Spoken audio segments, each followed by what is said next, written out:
Thank you very much. I will call on our clerk for our next item under routine ED6. So you need to take a vote. Oh, yeah. I was going to do both items and then vote on the routine items. Sorry, Mr. Chairman. Thank you. Okay. Mr. Craig? I'd like to move item ED6, the Board of Education, $90,246 item, which is an approval to use monies for communication. Okay. Item has been moved. We have a second. Seconded. Okay, moved and seconded. It's our routine item. So with that. Discussion? You have discussion on ED6? Yes, Mr. Goldrick? I just have a general point to make. I think that we are using these routine designations a little too frequently. I'm going to have to ask you to refrain from that comment. That comment is not germane to the issues that are before us, and if you'd like, I'd recognize you under new business if you'd like to add something to it. All right. So I'm going to call for the vote on SE2. All those in favor? Aye. Opposed? Abstaining? 12-0-0. ED6. That was ED6. I'm sorry, no, that was SE2. No, that was ED6. You said SE2. Okay, now for ED6, Board of Education. All those in favor? Aye. Opposed? Abstaining?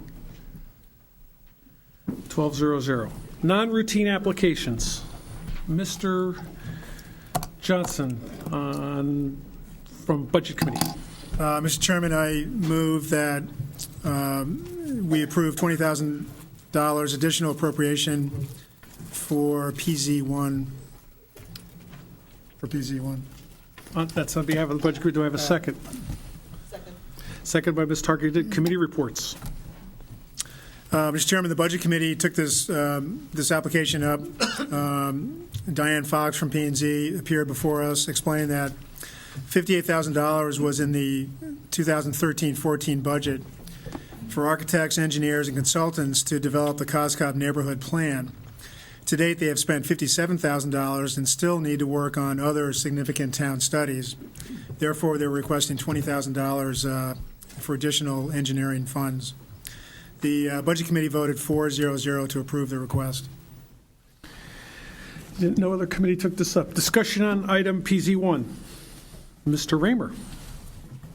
If the body recalls the dialogue, the dollars to be expended here are on the microfilming process.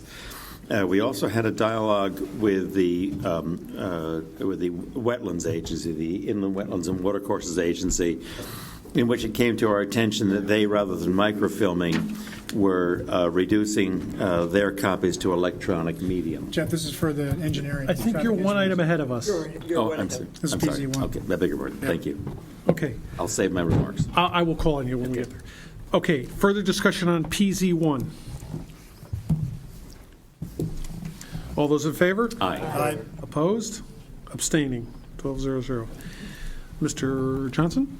Mr. Chairman, I move LU1, $20,000 from the Land Use Administration for additional appropriation for microfilming expenses. Item moved and seconded by Ms. Tarkington. Committee report? The Budget Committee met over this appropriation. Diane Fox from P&Z appeared before us, requested the appropriation so that the state-mandated microfilming of land records through 2012 could be completed. They are over budget. The original budget was $30,000, and she needs an additional $20,000 to complete this microfilming. She also reviewed her department's efforts to microfilm additional records with this. The Budget Committee voted 4-0-0 to approve the request. Discussion, Mr. Raymer.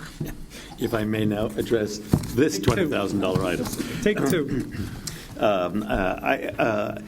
I'm looking to try and succeed in getting some confirmation through the law department as to the point that that Diane Fox had made, that she's obliged to do the microfilming and that electronic medium is not an appropriate substitute because of the necessity to have microfilm, not electronic copy, available as courtside exhibits if necessary. I'm not certain from what we were hearing from the Wetlands Commission whether or not that is in fact so. If the movement is going to be towards electronic copy, we may be spending these dollars to do microfilming and then be repeating the expenditure to be doing or a portion of it at least, to do electronic copy. And so my inclination might be, Mr. Chairman, to vote to approve this expenditure, but to condition it upon obtaining some confirmation from the law department as to whether or not it is in fact appropriate for us to be doing microfilming at this point and not electronic copy. So, in proper order, we would have to approve the item and entertain a motion to add a condition to the approved item of $20,000, if I'm not mistaken. Well, either that or treat it as an amendment to the motion where I'm proposing, I haven't heard a second, where I'm proposing an amendment to the item, the amendment being to add the condition. And again, I haven't heard a second. Second. Okay. I guess I've heard a second. Discussion on the motion to amend. Mr. Johnson. I would actually agree with Mr. Raymer. I mean, again, the Budget Committee did talk to the different land use administration people that were before us, and there is a lot of microfilming going on. And as we'll see in the 14-15 budget, there's additional monies set aside for completing a lot of this microfilming. So I think it would be very prudent to get some legal counsel and better understand. Maybe we can save some money and not microfilm as much, but go to complete scanning of the documents. Further discussion? Yeah. Ms. Tarkington? Yes, I believe in our discussion, we were told that they had been doing some microfilming and actually had some bills coming up, and I think those bills should be paid. I think that this should continue to be explored, though, by the Law Committee, and, if it's determined that they no longer need to microfilm, then I think that would save whatever's left of this money and money in next year's budget. But I would recommend approval of this item until we have a decision from the Law Department and the Law Committee. Just a question, Mike. Roland, you were going to be looking into this, so I'm trying to understand. Is it a law department question? Is it a finance department question? Yeah, I'll certainly ask P&Z why they can't use like on-base, which inland wetlands is using right now. And we think the regulations would sort of be similar for both departments. Diane Fox? Mrs. Fox is in the room. Hello there.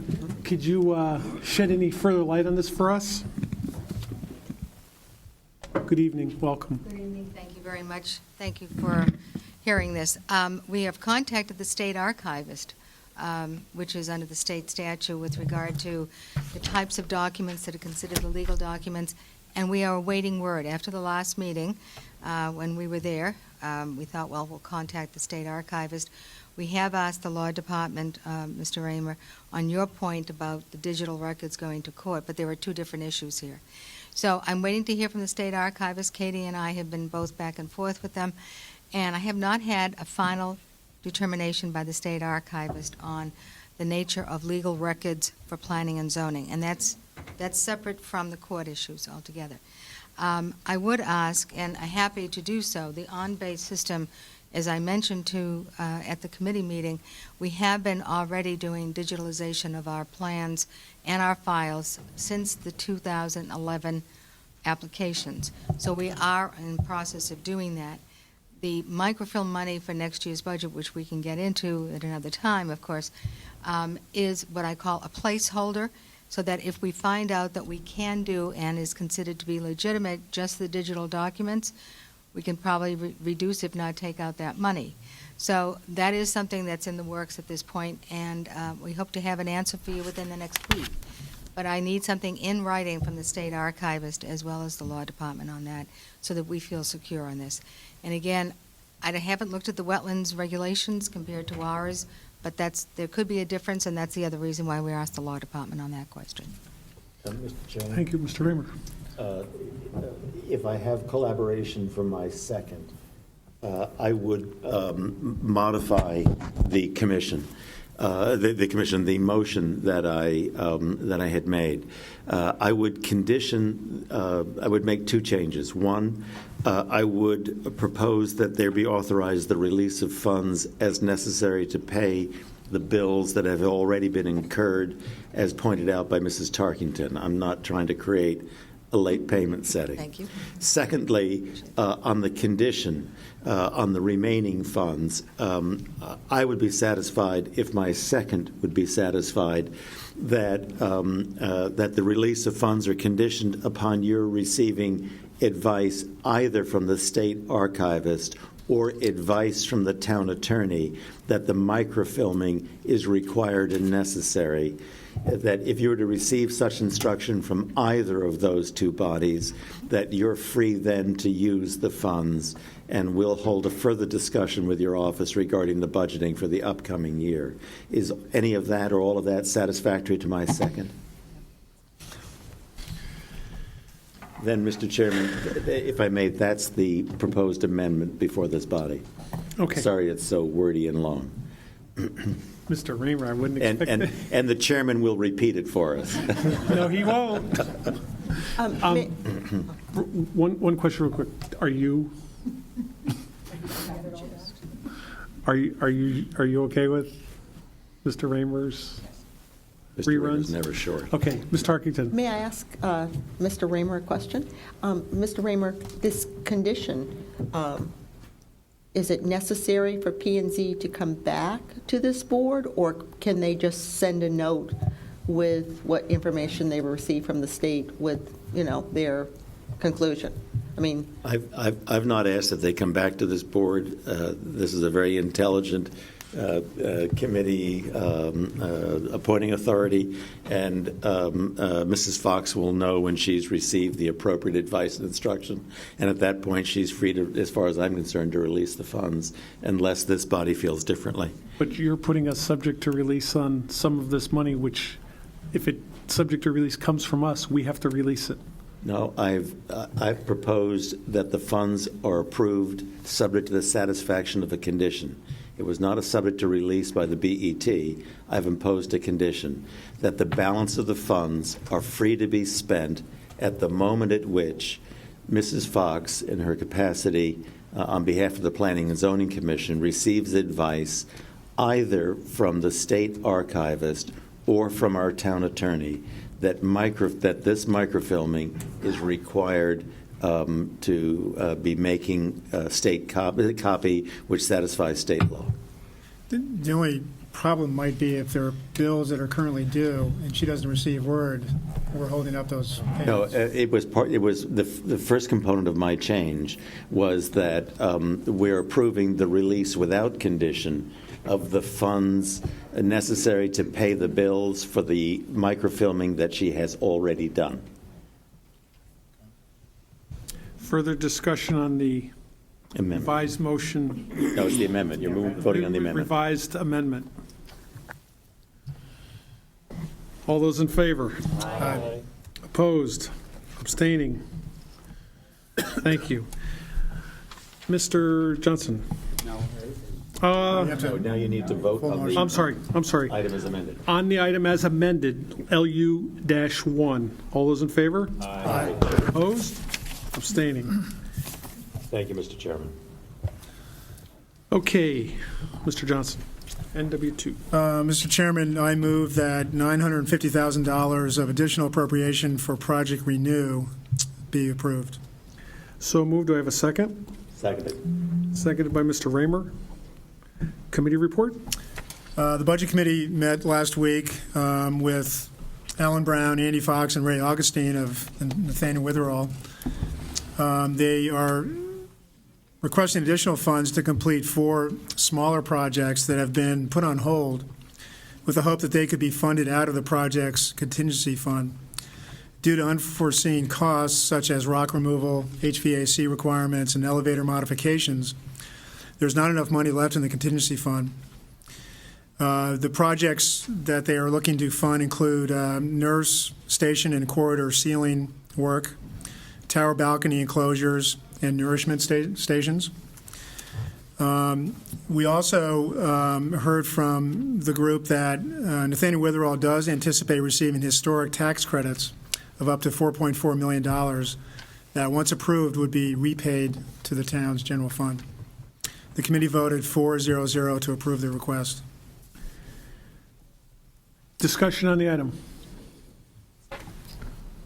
Mr. Goldrick? I would just note that, mention that the funds would come into the general fund for the town. I'm not so sure that's the best way to go on this, and I think there needs to be more discussion on that particular side of the item going forward. Further discussion? Mr. Fox? Welcome.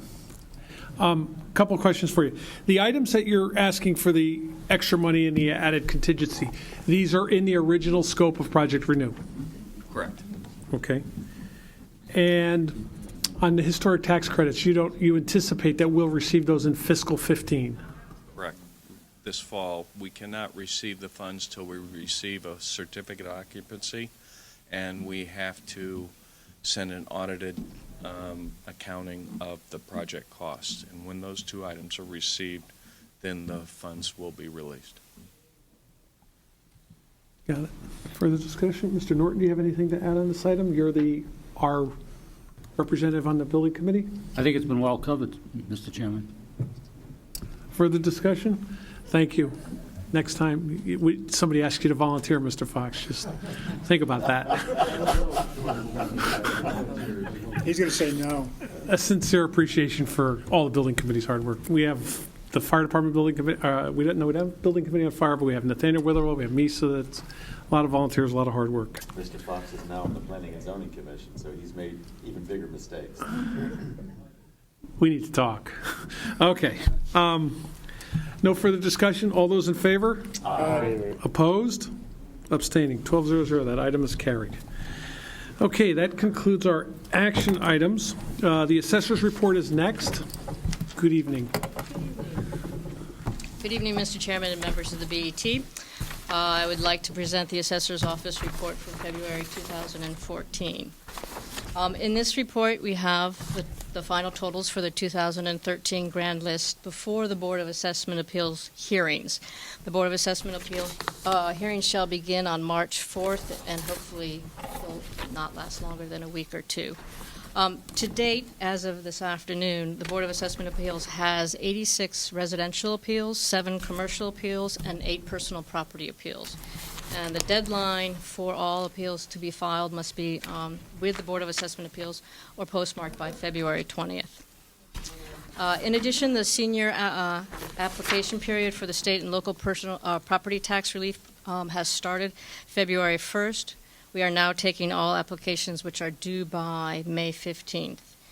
We sent out all applications to all seniors who are required to file this year, and we roughly sent out 375 of those applications. We will be automating both the state and the local property tax relief for the seniors, and we'll have all of that electronically filed this year for the first time to the Office of Policy and Management. Does anybody have any questions? I'd like to make a comment. With the new system, there was questions, and I see our tax collectors here, and I think between the two of you, I'm really thankful. I know I sent some requests your way, and I think the follow-up was just amazing, and I really appreciate it. So I think on that behalf, this new system's running, and we'll see where we're going to end up when we get rid of the old one and we're just running on the new one, because, of course, that's when there'll be an issue. Anything else? I make a motion, or somebody? Accept the assessor's report? Seconded. Moved by Ms. Tarkington, seconded by Mr. Raymer. All those in favor? Aye. Opposed? Abstaining. 12-0-0. Controller's report. Hello, Mr. Minarski. Good evening, Mr. Chairman, BET members. Just a quick announcement. A couple of relocations.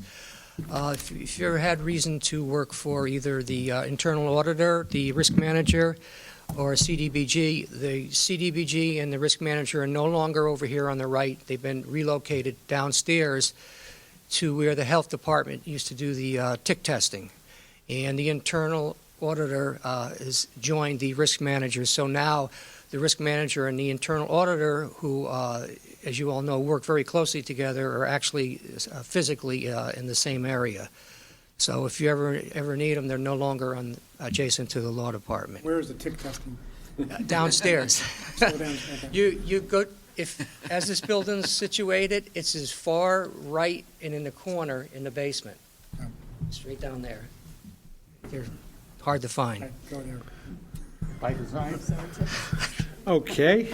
I don't know. No, actually, what they're doing is they're making a conference room over there, and I hope I got this right, and they're expanding human resources into the Mazda room so that they'll have more offices and spaces. So hopefully we'll have a bigger Mazda room, or whatever the name of the room will be, in the area where CDBG and the risk manager was. That's the reason for the move. Gotcha. Wow. Real quickly on the controller's point, the first topic, the first paragraph says it all. We've been, for the last 3 or 4 weeks, been extremely busy, especially the budget director, myself, Maureen Tracy, working on the budget for the 14-15 year. If you have any questions on the controller's report, I'll answer them now. Mr. Chairman. Mr. Norton. Mr. Chairman, I'd like to point out something that's on the first page. It's something that the audit committee spends a great deal of time with, and it's called other business. And the subrogation process of the risk management function and the amount of money that has been received through that process since the program was begun.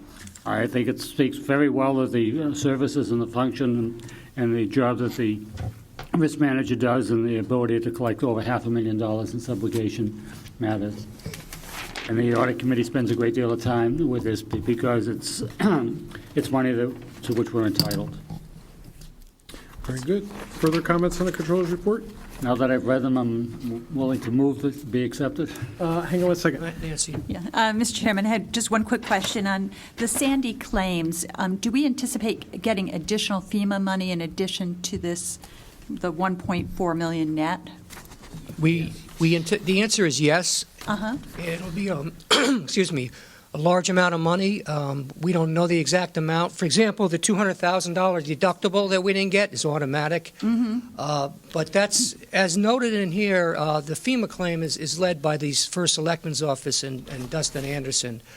Ron Lally, the FEMA claim couldn't be expedited until the insurance claim was finished. So probably in the next month's report, I'll probably have an update ballpark on how much we're going to get. But it's substantial. All right, thank you. Mr. Raymer. Sorry, Peter, I wasn't quite sure of the answer to that. Do we have FEMA claim which goes beyond the deductible feature of the insurance? Yes.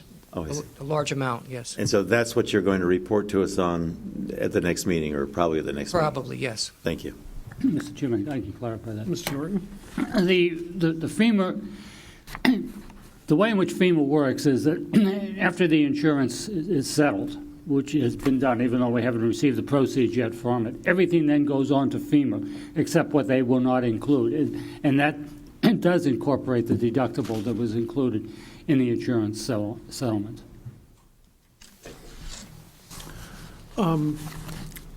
Peter, I don't know how you pulled this report off this month. It was a couple days ago. You were busy. I've been trying to have a get-together with you. You've been busy with all the meetings. I don't know how you did it. I don't know how you did it this month. I actually sent Peter an email. If we don't have a controller's report this month, we'll survive.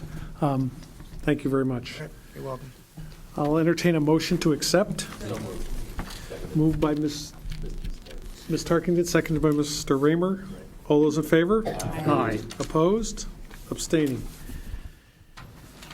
Next item, number 5, acceptance of the treasurer's report. So moved.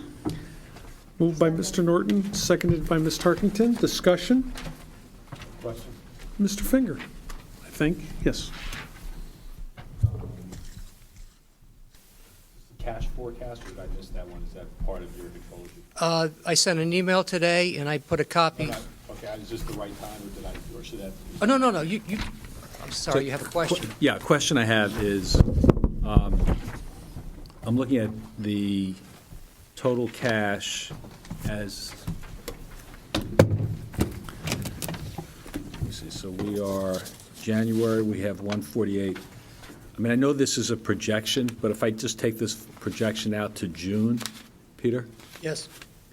it's a little over $30 million less than what we had in the previous year. Is there, we start to drop off in April, May, and June. Any particular explanation? Are you for that? comparing the 60.7 million to the 92?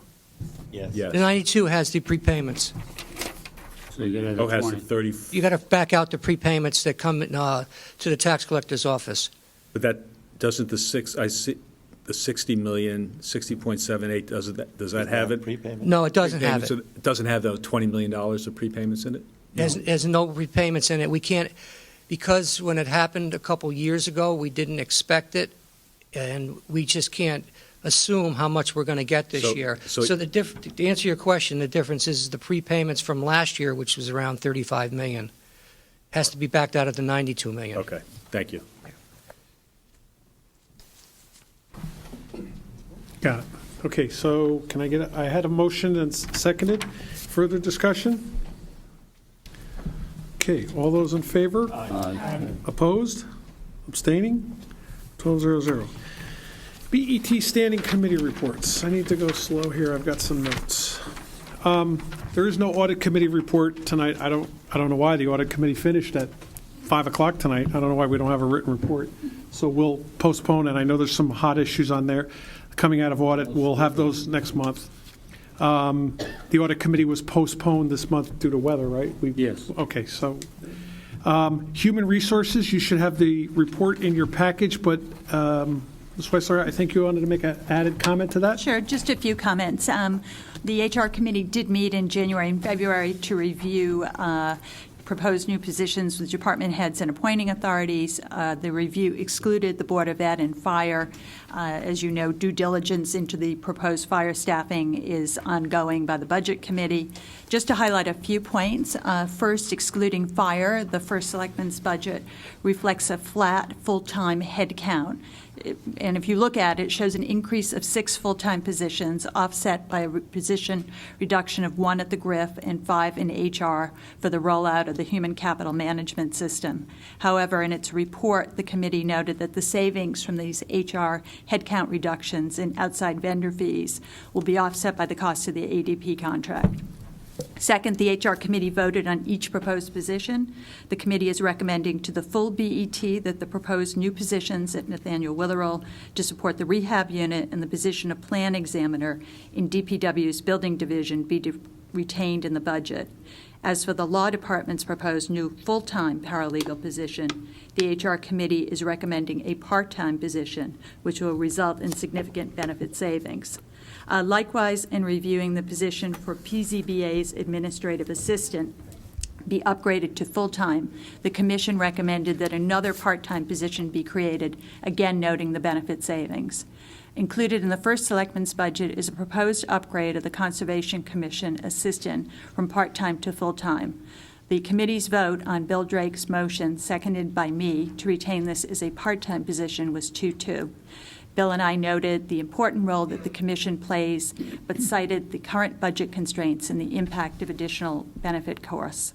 In her supporting her vote, Mary Lee Kiernan cited several reasons for her vote, namely what she saw as the inconsistency of this vote and that taken on DPW and PZBA, and the Commission's important role and success in generating grant funding. Randall Huffman agreed with this view.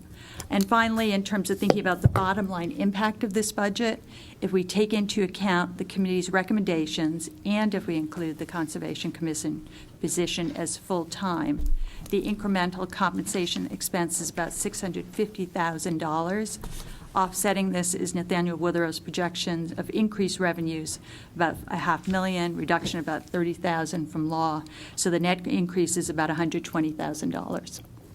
If you have any questions, please forward them to us. Thank you.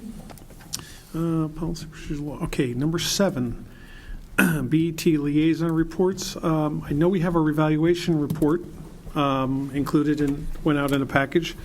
I don't believe I have any of the others. Item number 8, special projects. Parsonage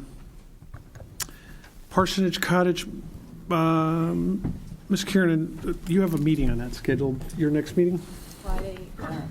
Friday at 2:30 PM. We've been snowed out twice, so we've been trying to meet, and we're hoping it's going to work out for Friday. 2:30 PM? Yes, sir. Thank you. Yes, this snow has been moving our meeting schedule. I actually put an item on there, our everything calendar, I'll get to in a minute. And MISA, we have two documents included, Ms. Tarkington? Yes, Mr. Chairman. MISA continues. We've now got 22% of the construction completed. Again, winter weather delays and freezing water conditions continue to be a hurdle for the excavation, concrete, and steel trades. Steel has actually begun to be put in place. That occurred last week. And so that's a big step forward. Again, contingency is an issue. So over the next days, tomorrow at 9 o'clock, the MISA Building Committee will be coming before the Budget Committee to discuss additional issues related to the contingency. They've been using the additional contingency to mitigate risk of the contaminated soils and dewatering, and the contingency has addressed these costs. However, there continue to be increased costs, and the committee will be discussing that further with the Budget Committee, and then moving forward perhaps with an application for increased funding. It's awful quiet in here. So just to clarify that, so tomorrow morning, tonight I had scheduled on our agenda the Building Committee Chairman, Mr. Ross, to come in and meet with us, but the way the calendar worked out with the Budget Committee, that's 9 o'clock tomorrow here? It's 9 o'clock, and, he also, we discussed this with Commissioner Siebert, and Amy is planning to be present at the same time. I mean, basically to talk about the soils contamination for both the funding that she'll need for the project for the fields upcoming, as well as the issues that have come forth, and we've had to, address this at the MISA Building Committee. It's been tough going. The project is currently 5 months behind, and as we know, a lot of it has to do with the soils contamination issues. Okay, so that's tomorrow morning, everyone, 9 o'clock. Okay. Item 9, new business, appointment of the auditor for the Nathaniel Witherell tax credits. Mr. Norton, I'm going to call on you on this item. Yes, thank you, Mr. Chairman. As we heard earlier this evening, a completion of the process to be able to receive the voucher for the state of Connecticut tax credits for the renovation of Nathaniel Witherell. There are two conditions that are required. One is that a completed audit of the costs and expenses of the project be performed by a professional. And the second is to receive a certificate of occupancy. But the audit committee is concerned and that to satisfy the requirements that are set by Connecticut general statutes, a completed audit report has to be performed. And it's the objective of the audit committee that the audit be performed by the town of Greenwich, and that we maintain ownership of the performance of this audit. And subsequently, the audit committee this afternoon voted 4-0 to recommend that our external auditor, McGladrey Poland, be retained to perform this audit. So that's a motion to hire out of the audit committee. So that won't require a second. Discussion on the motion. Just have a question. Who pays for that? Does that come out of Finance Department, or? It would be my recommendation that once we receive the proceeds from the tax credit, that that's a legitimate expense that could be charged back to the receipt of the tax credits. For the meantime, it'll come out of the Finance Department? Do I have to come out of the Finance Department? Do you? Yes. You have money, $75,000 each year, that you could use discretionary. The partner from McGladrey has accepted. He's willing to do a certification of cost. If you remember a few months ago, you authorized about $38,000 to $40,000 to payroll audit. So you've got a balance of about $35,000. So initially, the money, we have a contract in place with McGladrey in Poland. You supplement the contract, you pay it out of the account that you have. You've got a balance of $35,000. And then to Art's comments, the money comes back in to reimburse. Okay. So roughly, do we have an idea what the audit might cost? We do not have an idea because the scope of the certification of cost hasn't been determined. Roland and I spoke with the historian for the state of Connecticut who's overseeing this project, the paperwork in coordination with Alan Brown, and we couldn't get a definitive answer on what kind of the degree of testing. What they're basically going to do is they're going to take the $16 or $17 million that they applied for, they're going to look at a series of invoices, and they're going to verify that the invoices are attributable to the Project Renew, and we're not throwing in operating expenses or other projects in there. That's what they're doing, certifying them costs. What, if I may, when would this audit will be in next fiscal year anyway? It will be yes, in the following fiscal year. The project might be completed at the end of this fiscal year, but it's probably unlikely with the delays we've encountered, especially with the Department of Public Health, so that it will be done in fiscal 15. We have the process to receive the tax credit includes 5 parts, and there's most information that I can be able to glean from is Part 5 of the application, which is under the Connecticut Historic Preservation Tax Credit Statutes 10-416B. And there's a whole list of costs incurred, which I believe is what has to be certified. One more. And also, the application has to be amended because the original application did not include the $950,000 that you approved tonight. So that has to be added on to the tax credit reserve. So the $4,490,000 should be increased by $950,000, and then you get, I guess, up to about 80% of the total. So that application has to be amended, and the conversation we had, it has to be completed, and the bills have to have been paid, so they could audit the bills, or payments, I should say. Well, hands. Further discussion? Okay, on the motion to hire McGladrey, To retain McGladrey to perform the audit. okay? Do we know a dollar figure? No, not yet. Is it appropriate for us to move to hire without knowing what the dollar figure is? Right. I'm not sure exactly what, we're a finance board. Usually we're voting on the appropriation of funds. In this case, we seem to be. The money's already appropriated. Okay, you have a $75,000 appropriation, of which you've used about $40,000. There's $35,000 left. You've already, through a request for proposal, hired the McGladrey for 5 years. They're in their second year of their audit. The way they do it mechanically in the finance department is you supplement the contract. Yes, you do not have a dollar amount because we haven't determined the scope of the audit. We don't know the extent of the testing that's required as of tonight.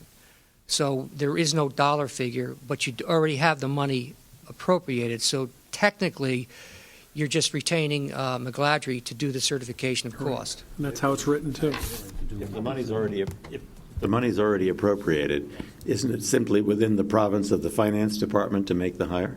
We've already appropriated the money for this purpose. What are we passing on here? I think it's exactly as it's on the agenda. You're appointing. I think if is you're not here anymore. No. You're appointing the auditor, recommended by the audit The committee. Nathaniel Witherall and Art helped me on this. Had a preference for another auditor. The one that they used, Vincent Rocco. The BET had a preference for a different auditor, so I think technically what you're doing is selecting the auditor. I did speak to the state of Connecticut, and I have the discretion to use any accounting firm, certified public accounting firm in the state of Connecticut. And I said, can I use my external auditors we have in the contract? And he said, of course. So the issue is, do you want to use the Nathaniel Witherall's auditor, or do you want to use the selection of the BET? Mr. Finger. think Mr. Raymer makes a good point. Even though we have the funds in the finance department, I'm not sure that I would want to go and retain McLadry if they say it's going to cost $35,000, if some other firm would only charge $10,000. So maybe the appropriate thing would be for us to approve in some fashion the retention or have approve the finance department speaking to McLadry to get a quote on what it would cost as the add-on to their existing contract to provide this service. And since it's not something that is urgent, maybe we get a quote from McLadry, and then at the next meeting we can then vote on the actual expenditure from the account that we have. I agree. There's no urgency for you to do this tonight. They're not going to certify the cost at least until the summer. So I would suggest that you defer action for tonight, and I'll come forward with a price proposal in the next month or two. So, Mr. Chairman, I would move that this matter be continued at least to the next meeting to give the controller an opportunity to request a quote and come back to us, and we can consider at that time whether or not it's ripe for us to approve it at that moment. Do I have a second on Mr. Mr. Chairman? Raymer's motion to postpone this item till our next meeting? Second. Okay. Discussion on the motion to postpone. Mr. Chairman? Mr. Goldrick. Peter, can you give us a ballpark figure for what this is going to cost? Can't. Just no idea of the add-on? I couldn't guess $1, $10,000. I have no idea what the scope of this is. I just got this a week ago. To quote the auditor who went on the state site, and looked up, Art and I looked up the state statutes, he couldn't find the guidelines or the requirements to do the certification of cost.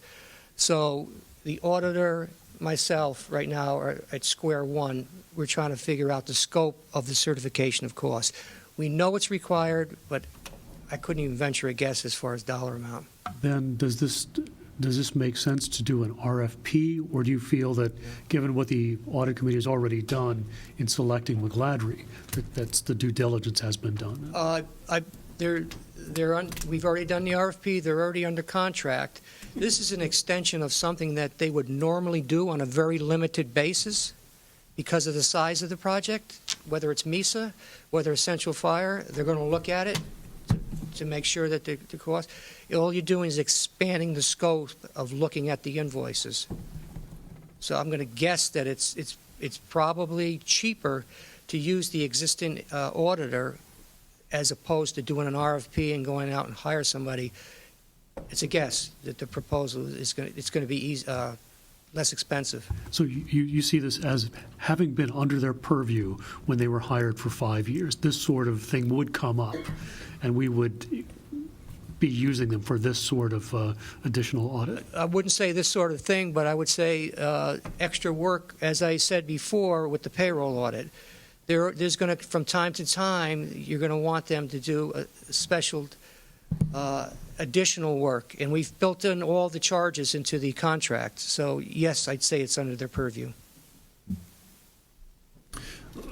Hold on this motion to postpone. So, Mr. Raymer's asking for you to come back next month with a price to do this, or a rate per hour to do this, or a competitive price versus, say, the Nathaniel Witherell's choice versus the audit committee's choice. I'm not sure exactly what you're asking him to come back with. When we go into audits, if we were to audit, pick something, do we have a known cost when we did the payroll audit? Do we know that going in? I mean, I understand they're on call and we have approved rates and that kind of stuff, but do we have a cost when we go into audits? Yes. On the payroll audit, we got a price proposal. Got it. It was, I believe it was $38,000, and there was any ancillary costs, travel or, So when we did the audit on... So they gave us a proposal, and I expect the same from McLadry, is to give me a price proposal. Okay. The problem is that he doesn't know what we're asking him to do as far as the scope of the testing. Right. So I need that. I need to quantify how much work he's going to do, and he'll simply say hours for this person in the firm, hours for the partner, manager, et cetera, and then we'll have a price proposal. And we hold it to him. If he says it's $10,000, I don't expect this to be more than a few $1,000s. You're basically, technically it's not an audit, it's a certification of cost. You're looking at a set of invoices that they're in the Munis system in the finance department, and you're verifying, looking at the underlying documents that they apply to Project Renew, therefore you're getting reimbursement for them charges. They're going to be looking for examples of charges that don't belong. And then they're going to certify to the state of Connecticut that the charges all belong under Project Renew. So if I may, Mr. Reamer, my question to you on your motion to postpone. So define to me what your criteria would be to accept a price of X. I don't think we need to define the criteria now. What I'm going to get back through the controller is going to be an expression of the financial terms upon which McGladley would do the work. If McGladley is only prepared to do it by quoting an hourly rate, then at least I can vote on that. But right now I was voting, I actually had two concerns. I had a latent issue that was in the background too. But the primary issue was I didn't want to vote to approve something in which the financial terms weren't even expressed. So we'll get something next week which will tell us the financial basis on which McGladrey is willing to do this work.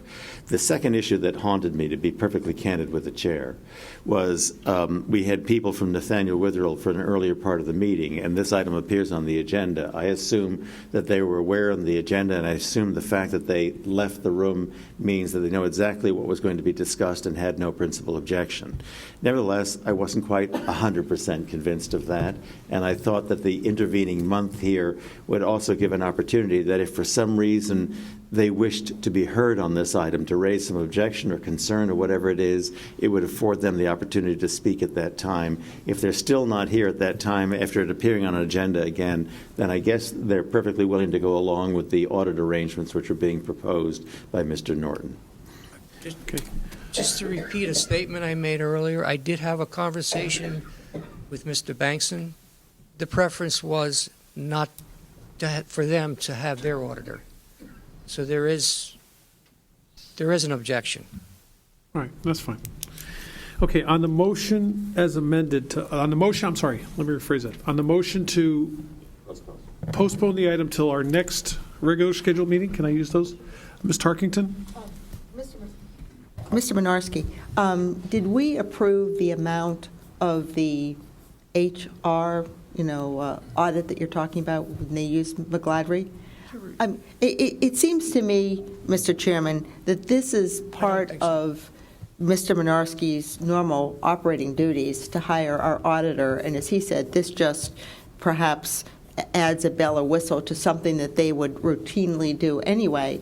I think that this board is stepping into an area that, Mr. Minarski has full management of and does an excellent job. I'm not sure we need to defer this decision. I'm sure Mr. Minarski will come back to us if the sum is greater than, the few $1,000s that he expects. And certainly he has more than an adequate appropriation within his budget.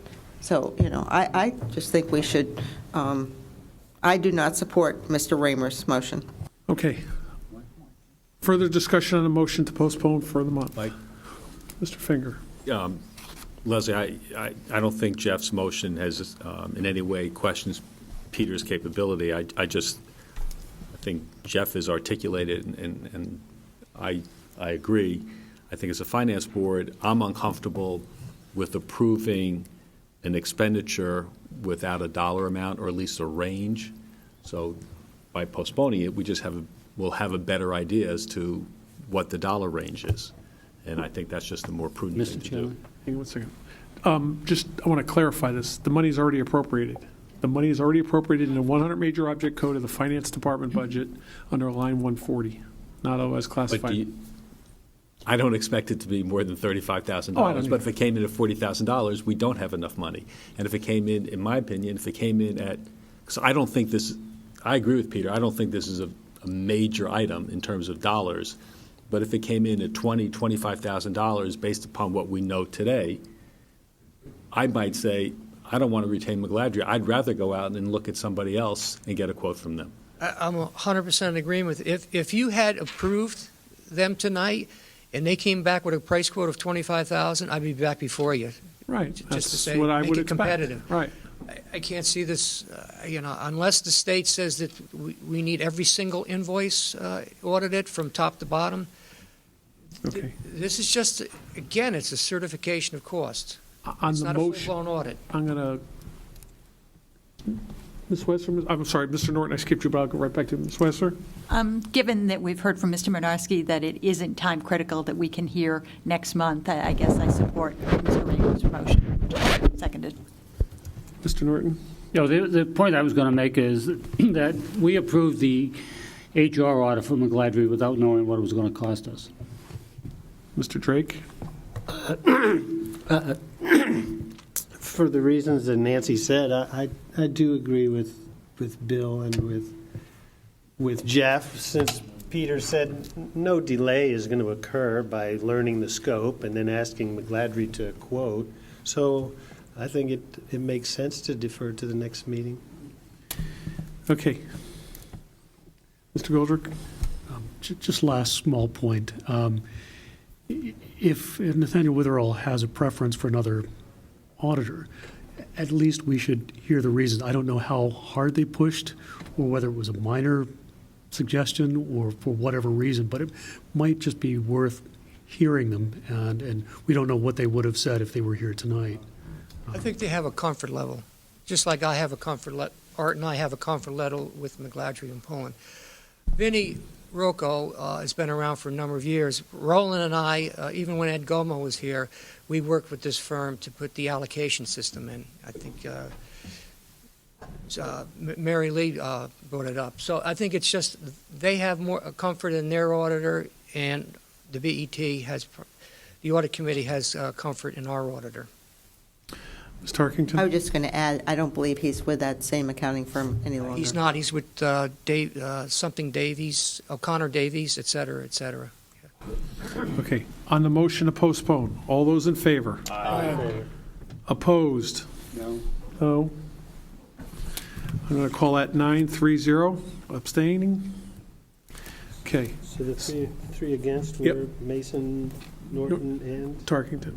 Thank you. And I just, Peter, in normal fashion, we were picking, just so we're very clear, all we were doing was picking the auditor. The appropriation caps what you can't overspend your appropriation. So if they gave you a price of 40, you couldn't sign the contract anyway because you don't have an appropriation to cover it. That's, we're going too far. Okay. All right. Senior tax program.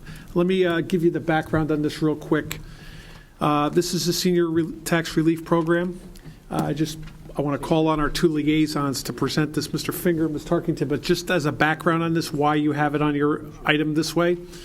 The Commission on Aging has made a recommendation to the Board of Selectmen. The Board of Selectmen has approved the resolution. The resolution's before us. I didn't send it to a committee because in the past, Mr. Crumick and Ms. Tarkington, I think, were the last two liaisons who brought the program to us. So I will call on either one of you to move the resolution first, and then we'll have discussion on it. Yes, Mr. Chairman, I'm not sure of the order here. I can read the resolution. Please. But I believe Mr. Creary is here to present the item. So, Mr. Creary, how would you like to handle that? And then you can present it. Why don't you move the motion first? Resolve that the property tax relief for the elderly ordinance, Section 12-6.1 of the Town of Greenwich Charter and Code, be extended from June 20th, 2014 to June 30th, 2019 by the amendment to subsection 18, expiration as appears below, and the expiration is extended until June 30th, 2019. Moved by For Ms. 5 years. Tarkington, seconded by Mr. Finger. Okay, discussion on the item. Mr. Creary, welcome. Good evening. Good to see you. The ordinance that's before you is actually the same ordinance that we're operating with now, with the exception of the sunset provision. If you remember back in 2010, we did an extensive review of the entire ordinance. It was revised, and at that time we recommended that there be a sunset provision of June 30th of 2014, which is why we're before you today. The ordinance has worked quite well, as the report or the PowerPoint that your assessor has prepared, and it's part of your packet. You can see who the beneficiaries are. Essentially, we're dealing with our senior population. I think the average age is 81 or 82 years old. We're dealing with people with an income of $63,000. The purpose of the law is to assist our senior residents who reside in the community, and most of them have been in their home for 40-plus years, to stay in their home. It has worked. It's worked quite well. The reason there is a sunset provision built into the law to continue it, going out another 5 years, is for a number of reasons. One, when we adopted the law in 2010, we put in a provision for deferral, which was a new concept. It has been used in some municipalities throughout the state, not a lot, but it was something that there may be some residents in the community that would like to defer taxes and then pay them off at a later date. So far in the last 4 years, we have not had, I believe, any who have taken advantage of it. So it's essentially the same program that existed before 2010, with the exception that there's now built in a CPI for raising up the income limit. I think it's gone from 60 to 63,000 in the 4 years.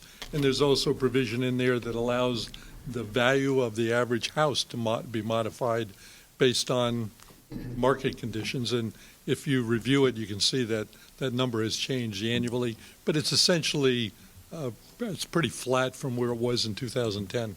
So the Board of Selectmen supported this. I believe it was a 2-to-1 vote. The one vote was not in opposition to it, but rather than there was a concept that we should get rid of the sunset completely, that we shouldn't have that at all. So the three board members were in favor of the senior relief, tax relief, but there was a dispute about whether the sunset should be continued or not. Mr. Finger? I second the motion. I'm obviously going to vote in favor of it.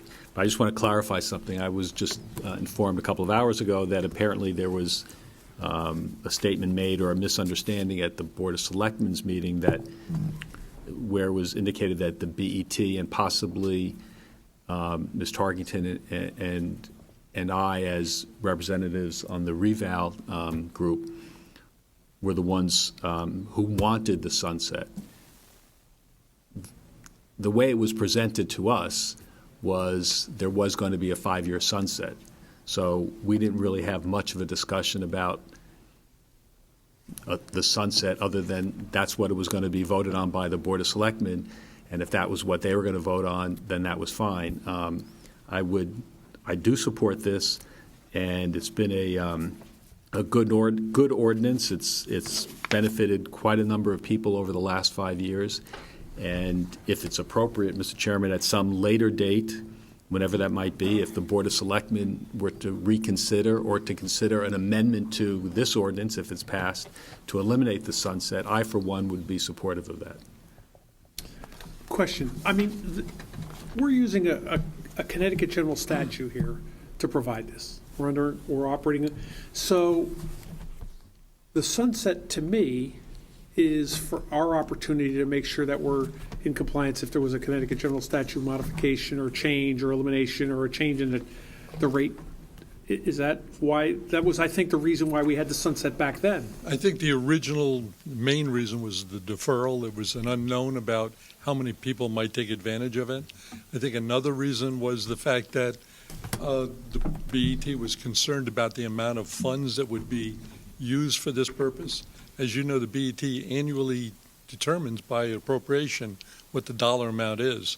The concern was you might appropriate a dollar amount, and it turns out there's more than enough participants to the point where we have to start ratcheting down so that the higher income senior that would have been eligible for it now does not get anything or gets a very small benefit. I think that was there was some concern about the unknowns. Okay. Ms. Kieran? John, as I think about the design of this ordinance, and I received from Lauren some information about the cap and how that's calculated, as well as what the actual dollars have been, the total credit has been in the last few years versus what our budget has been, which is, I think, always been $905,000. Help me understand the design. If an ordinance says we want to limit this credit to, in fiscal 14, 1.574 million, but yet we never seem to get anywhere close to that in terms of who qualifies and how much is utilized, does that say something about the design of this ordinance, that the limits or the criterion we've set don't enable us really to spend up to that level that is capped in the ordinance? Are you referring to the dollar amount of the assessed valuation on the house? Well, it as could, opposed or to the it amount could, that's appropriated? or no, it could be an income limit as well. What I'm trying to get at is the ordinance says we could spend up to on this credit 1.5 something million in fiscal 14, yet we don't ever in any year come anywhere close to that. So I'm just trying to think through the design of this. When we did it in 2010, Leslie was on the committee, I was on the committee, and I don't believe anybody else here was. We were trying to project what could be the possible number, and I think we picked 1.5 as an outer number, not necessarily that's what it would be. We didn't know how much it would grow. Plus, we don't know what the town budget would be. We do know that the BET has total control over this program because it's based on whatever you appropriate. But it's a function of the grand list, isn't it? That total cap. Yes. It says in your ordinance,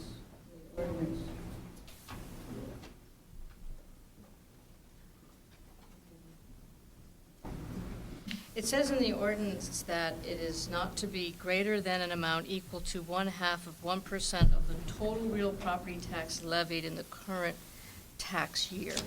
So ultimately, it's not your grand list, it's the amount of taxes that you actually get from the real estate portion of your grand list. I see. So even if your grand list was to go down, but your mill rate goes up, it's the total taxes and you've continually increased your taxes over the last 15 years. So it started, I believe, back in 2002, you started at about $989,000. Because you continue to increase your tax levy on the real estate, it's going to continue to go up. There's just not enough local, I guess, need for that in this ordinance. We seem to be getting a lot of applicants for this program. I don't necessarily, I'm not sure how you would increase, you'd have to increase the income limits, I suppose, to reach your $1.5 Right. million. So that leads to my next question or observation. And as I look at one of your slides, I guess there's about 673 total seniors using this program. Mm-hmm. And eyeballing this, probably about 88 or so % of them have income less than $52-something thousand. Federal poverty line is closer to $20,000, but there's a lot of data out there that says the the state poverty line in this region is more like $50,000, given the cost of living in this town. So as I sort of think about these income limits, I'm struck by the fact that really 88% of the people that are applying for this, at least, are probably living in poverty. And so there's probably a good argument to take a hard look at this income level, in my view. I guess I'll also add that I agree with what Mr. Finger was saying about this program. I would also welcome an effort to think about institutionalizing this, having us delete the sunset provision. I believe New Canaan, Westport, Fairfield, Wilton, and Stamford have done that. over time, and it would be worth us looking at this as well. These are policy decisions, and they're outside of our pay. So let me just ask a question, maybe Roland would know. In the budget, what are we, in the first selectmen's budget submitted to us, what do we have? $905,000. Okay, historically, have we been above that, below I that? think that 905 has historically been higher than the credits that actually were given. So are the credits growing at 2-3% a year, the amount that's being used? If, Let me just see that for 1 second. I'm trying to see if See the from trend that- follows. Yeah. It's not, it's sort of plateaued. Okay, that answers my question. Mr. Goldrick was next, I'm sorry. I'm kind of new to this program, but in my understanding, one only includes a sunset provision or sunsets a program if there is a firm intention to eliminate that program.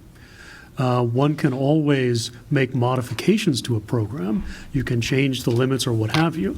But if you're saying that this is going to be here for 5 years, you're making a statement that you intend to cancel it after 5 years. I don't understand why that would be in here if there's common agreement that it is a helpful program, that it's done well. Why do we have that? I don't think it was for, that we wanted to eliminate it at the end of the period. It was more to take another look at it, see if there's anything within the law that needed to be modified, or if there's any other change that the policy boards wanted to make to this law. If I may. Good evening, Mr. Tesler. I've got a whole line of people to answer this question. For the record, I think there was some misunderstanding that the group that sunset the ordinance the last time it came up for review was the RTM. That's number one. That's a fact. That was a vote. When it came to us after discussions with the Commission on Aging, our board's sentiment was we would prefer not to sunset it. But understanding the short time frame we have in getting this approved by your body in the RTM, and if in fact the RTM is consistent with their past practice of sunset, we perhaps could jeopardize the implementation of the program for this year. So the majority of us on the board took the approach we prefer to have the ordinance go forward with the sunset and at least preserve it for this year. Unanimously, the board support this. I think Mr. Marzullo's vote was a clear reflection of the fact that he'd like to see it taken out. And I think generally if we knew that we had assurance that that would occur at the RTM, the full board would have voted that. But we were clearly told by our assessor that there is a very short time window for this program year. And frankly, we took, I think, a very conservative approach in not wanting to jeopardize that if in fact the RTM holds true to its past practice and vote. Just to follow up on that, then, is it your understanding that the RTM is looking at this by dint of their having put in this cancellation clause after 5 years, that they would like to see it eliminated after 5 years? Yeah, you're asking me to prognosticate on something that the RTM is going to do, which I consider myself pretty politically astute, but not that astute. I mean, if we were to really sit here and theorize about this, if you look that there's been not a tremendous turnover on the RTM in the terms of the number of seats, the fact that there are a number of vacancies, if you were to analyze the people who voted previously that are still on that way, I suppose you can come to a deduction on the likelihood of that happening. I can only tell you that I think we took a more conservative approach, not risking the program over this, and that I think our view was let's get this continued for the current year and then come back and address this and other issues. I think some of the other questions that surfaced tonight about the thresholds of income need also to be looked at, but there being the short time frame and a turnover in this board, I think the sense was let's hang on to what we got and make adjustments when we have ample time to do so. Okay. Chairman, Mr. Marzullo, welcome. Thank you. In terms of, for me anyway, I want to be once again clear in terms of me voting against this item, it's strictly because of the sunset clause, and I still do not hear a good argument to keep it in. And that's one of the reasons why I voted against it. Now, if the argument is whether or not the RTM, and as the first selectman was saying, we can't predict what they will do, I happen to think the RTM gets it right the majority of the time, and I think if it does go in front of the RTM, it will pass without the sunset clause, in my opinion. My concern, too, about the sunset clause is, and from the executive point of view, this board of selectmen will not be here for ever, and depending on who makes up the board of selectmen, you can have an incident where the executive branch doesn't want the senior tax credit. Now, even with the sunset clause taken out, we, as the executive board, can bring it up anytime we want for discussion, just like the BET can bring it up for discussion. So unless there's a good argument to keep it in, why have it? Now, in terms of the time frame, we were told that if we vote in favor of taking it out and this board does not, we would be in a situation where we have two boards that are in disconnect, and then it could not, correct me if I'm wrong, go in front of the RTM. So that's concerning under the time frame. However, with that said, if you're to vote to take it out, I believe there is still time for us then to take it up again in 24 hours to agree with that and bring it in front of the RTM, because once again, it's my opinion, the RTM will vote in favor of it without it there. Just something to consider. Mr. Chairman, thank you. Further discussion. Mr. Raymer, let me hang on. Mr. Raymer, followed by Ms. Tarkington. First of all, I had just about decided that this Board of Selectmen was going to be there forever. But apart from that observation, I think the observation that was made by the first selectman was very sensible, and that was that since the RTM had seemed to prefer to have a sunset provision when they approved it the last time, there was at least some likelihood that they would want the same thing again. If we removed the sunset provision and that was disagreeable to the RTM, then for the first time, we're in danger of creating a true stupidity, and that is not to have the senior tax relief when pretty much everyone in the town wants it. How did we get there?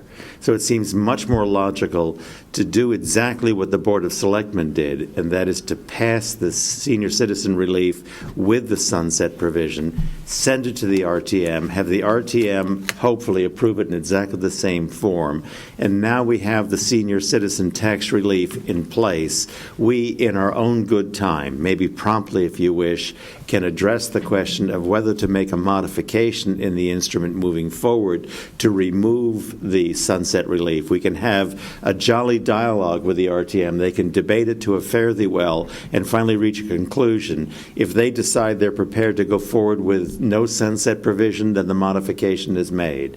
If they are prepared to only go forward with a sunset provision, then it stays in place, but it causes no interruption of the worthwhile program that everyone in the room seems to want. And why would we risk the mishap? So my inclination would be to follow the wisdom put forward by the first selectman a moment ago, and that is to pass this provision, this resolution, exactly as it's presented to us with the sunset, and we'll hold in the future the dialogue if we wish to. Thank you, Mr. Chairman. Ms. Tarkington? Yes, I was going to add that, again, and I think Ms. Elliott mentioned this earlier, this local senior property tax credit program, again, is subject to our renewal. However, last month in our report, we did come to this BET and say, that we are going to permit, or whatever it is, Ms. Elliott, the assessor's office, to issue the announcement of the program, the applications for the program, and this program was going to sunset on June 30th. Therefore, both Mr. Finger and I supported an extension. I can't remember that we said how many years or anything, but we supported an extension, and that we got, more or less, I thought, the concurrence of this board to, at minimum, issue the documentation. So we're out there now with this program. I think it's very important. It's been highly successful. We are talking about a short time frame now, but, the original discussions on the extension started on July 30th of last year. And here we are, and it was only when we got into December that nothing seemed to be happening, and we asked Ms. Elliott to help us to put together some kind of presentation and documentation to take this program through the, selectmen's vote, through the BET vote, and then so there'd be some supporting work for the RTM. She did, and she did that by hand because I think, as she pointed out, none of this is yet computerized. So she went through every application, collected the data, and put together the presentation that we have forth.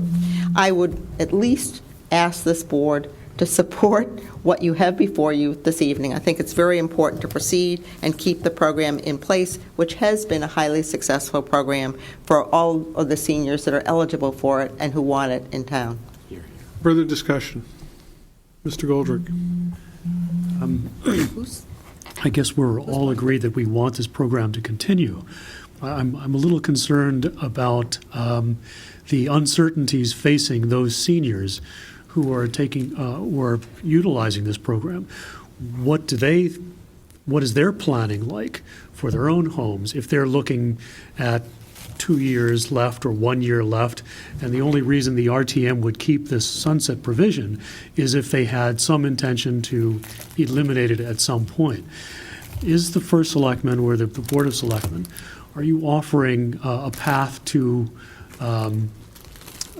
or a time frame for eliminating that sunset provision in the next 2 or 3 months after passing the program tonight? Is that the intention? Can we, if we are looking at a deadline for passing the RTM and keeping this program there, are you then suggesting that we can, in short order, get rid of that sunset provision, get it through the RTM, and eliminate that uncertainty for the people who are using it? Mr. Tessie, I'm not exactly sure what that question is, but I think it's a very easy question to answer, and that is, yes, I think I expressed, perhaps not clearly for you, but I'll say it again, that the board generally would like to see the ordinance without the sunset, but given the dynamic set of circumstances so well articulated by Mr. Raymer, wants to err on the side of caution to not jeopardize the availability of it for this year. So to respond to you, as soon as they act upon the renewal of the program, and we certainly expect it to be favorable, we certainly can revisit a change to this ordinance that does not contain that. But I think we'll know full well their sentiments by the actions they take when it's brought before them. okay. Does that satisfy your question? I was just wondering if this was some vague, we'll look at it over the next few years, or in the next 30 to 60 days. I think we can look at it, as Mr. Raymer said, we can look at it anytime. And I mean, to an earlier point, the actions of one board don't necessarily bind future boards. If there was an entire change in all of us and a new group of citizens were to assume the helm, they certainly can go through the process of implementing or repealing ordinances. So I think we have to be clear in that regard, too, in terms of process. This isn't like we're putting something in concrete, but it is giving greater certainty by removing the sunset, and that is why I think all of us are comfortable with that. But the RTM is independent, and as we know, they'll do what they're going to do.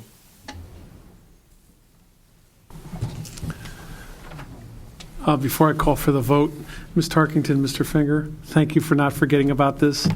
Thank you for making sure that this didn't expire. If it didn't have the sunset clause, it would have gone on, but we never would ever have a chance to look at this. And Ms. Kiernan, your points of changing the rates, this is one of the advantages of having that. So, Mike, we have representatives of the I'm Commission on sorry. Aging, Lori Jackson. Yes, please. Good evening. I'm Lori Jackson. I'm chairman of the Commission on Aging. And while I highly commend Mr. Finger and Mrs. Tarkington for working so hard on this, the Commission on Aging has worked on this since 2000.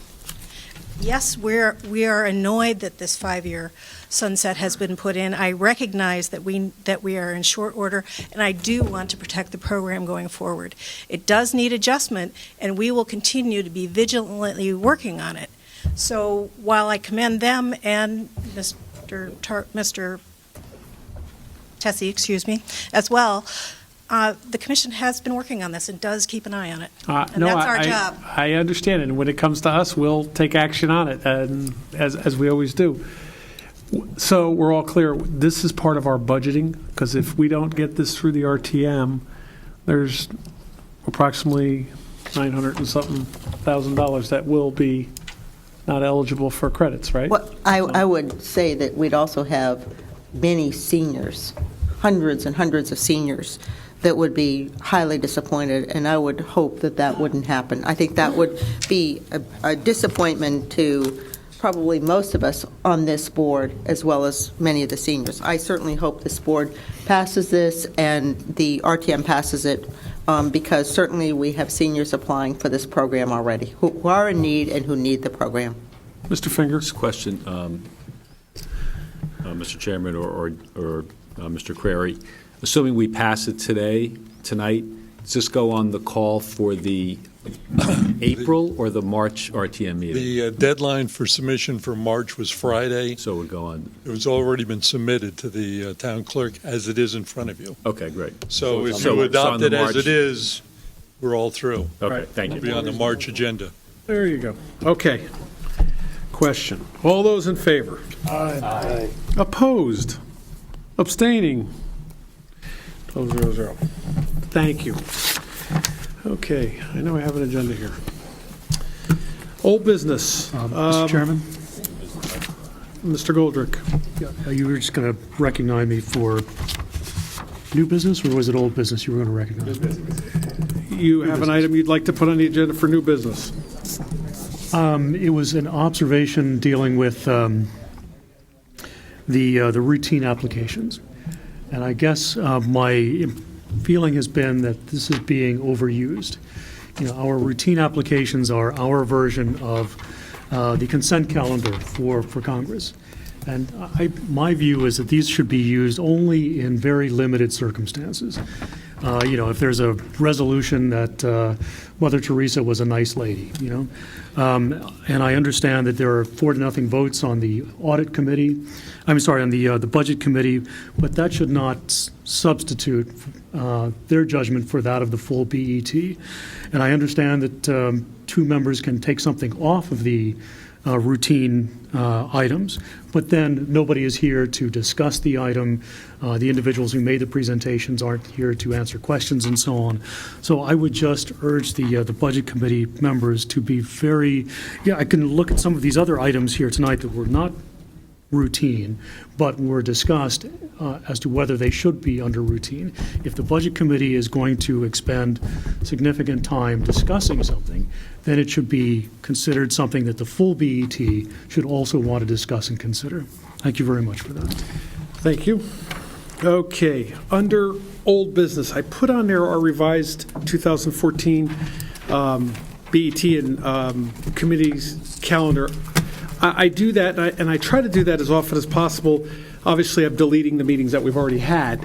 But going forward, I believe there's a law committee meeting change for July.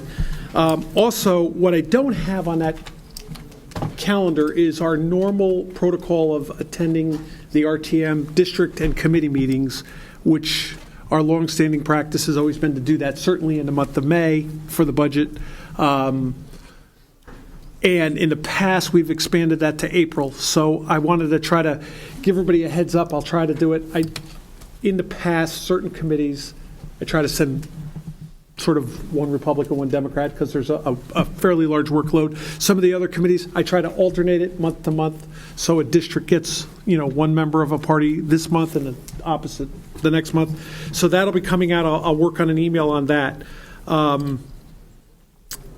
I'll save our meeting coming up Thursday for our chairman's report. So again, I try to keep the schedules as updated as possible, the times, the rooms. So if you have to move a meeting, I want to be up there. I think it's really important. We've had a lot of meetings moving around due to Mother Nature and what have you. So I put that under old business for that reason. So you'll see some emails coming out about attending those other meetings.